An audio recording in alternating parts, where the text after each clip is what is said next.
search engine optimization. So what does that actually mean? So if you go to Google and you type in, let's for example, type in gardener in Ramsgate, and when you go to Google and you type that keyword in, the initial results that would appear at the top of the page would have a little heading that would say like sponsored or ads. So that's what we call Google ads, and under those results are what we call organic rankings. So those organic rankings appear at the top of Google because there's been search engine optimization done to those websites. The question is, how have they got there?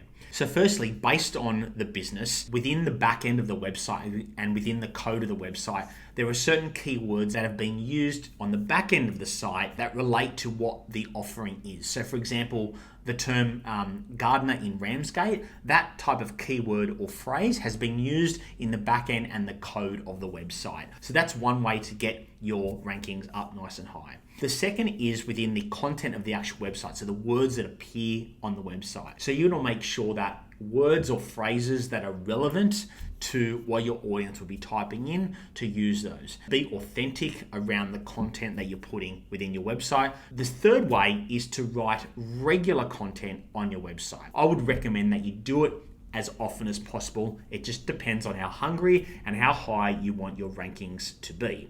So if you can write all day long, then do it. The fourth way is also having your website on other people's websites. So links from their website to yours and vice versa. So let's talk about the investment that it takes to get there.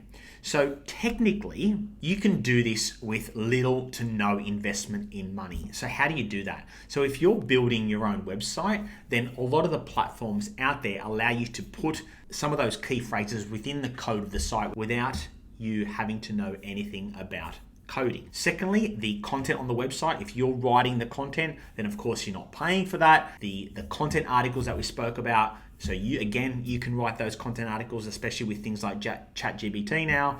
You're able to do that at, again, no cost of money to yourself.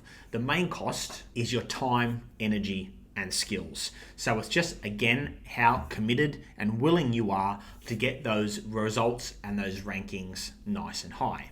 Now let's talk about the results of that work that you're actually doing. So if you want a quick win with getting people to your website, then search engine optimization isn't the way to go. But if you want to build a long-term sustainable business, which is what you should be doing, then SEO is a good path to take. Just don't expect immediate results from the activity that you're doing.